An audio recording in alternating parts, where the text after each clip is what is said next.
Good day, ma'am. I'm Gilala Dine Madado from 3CRI A2-4. And now I will discuss to you the blood analysis. So before we proceed to the main topic, let's start this discussion with objectives. First, the student must define blood stain pattern analysis. Second is to explain the importance of blood stain pattern analysis.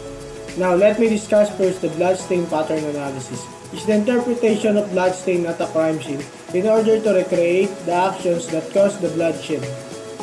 Analysts examine the size, shape, location, distribution of the blood stain to form opinions about what did or did not happen.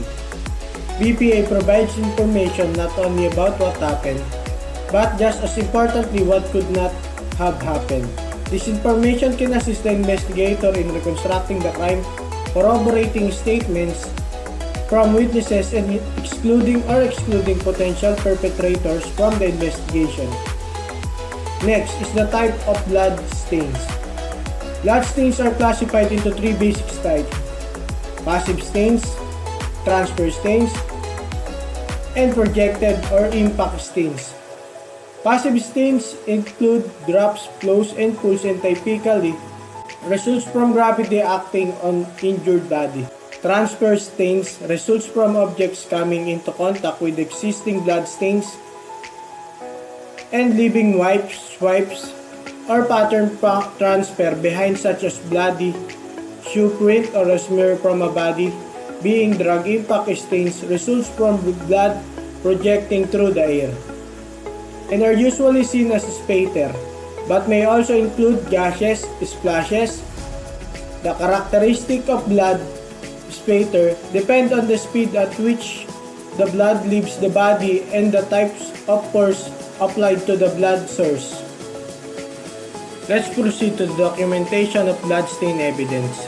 It's a valuable investigative tool for determining the evidence which occurred during a violent crime where blood was shed.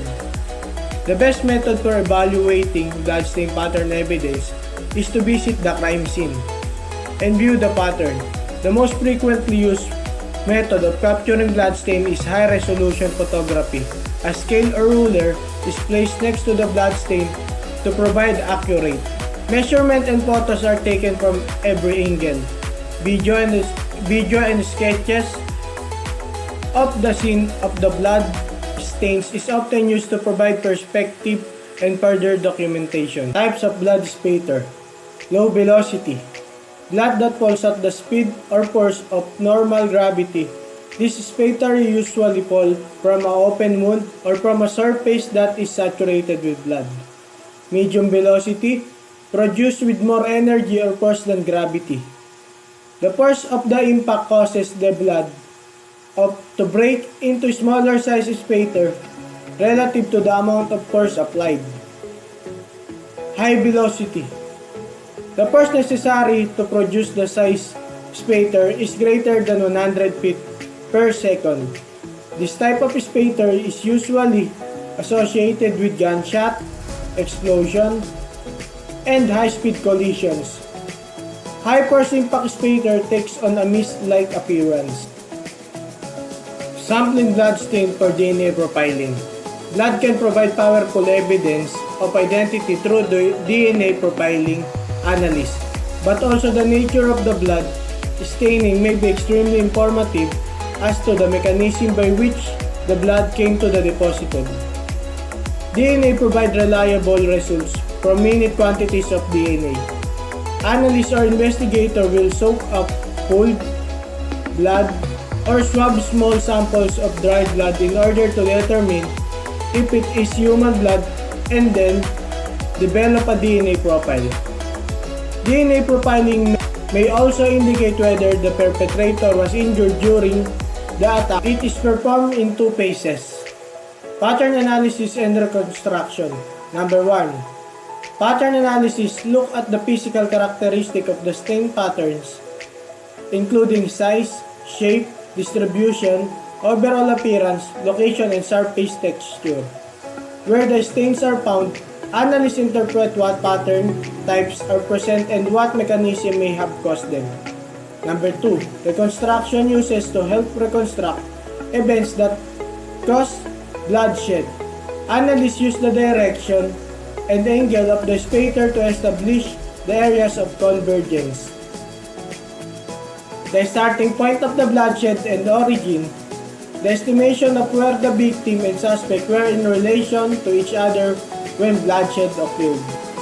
Next is the importance of blood pattern analysis and reconstruction of crime scene.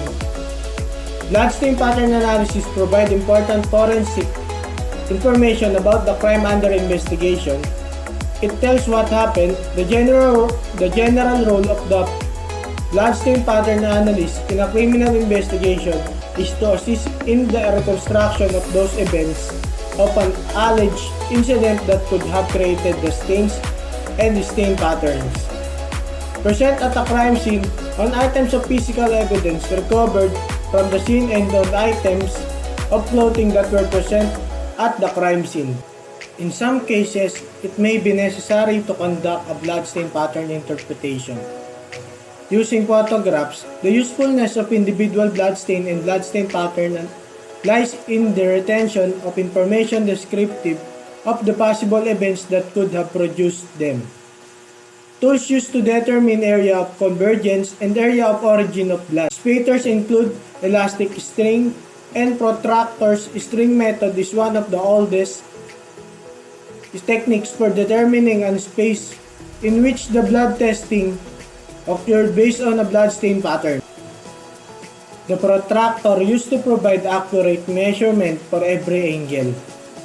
Next is the mathematical equations analysis to determine the movement and direction of the blood source.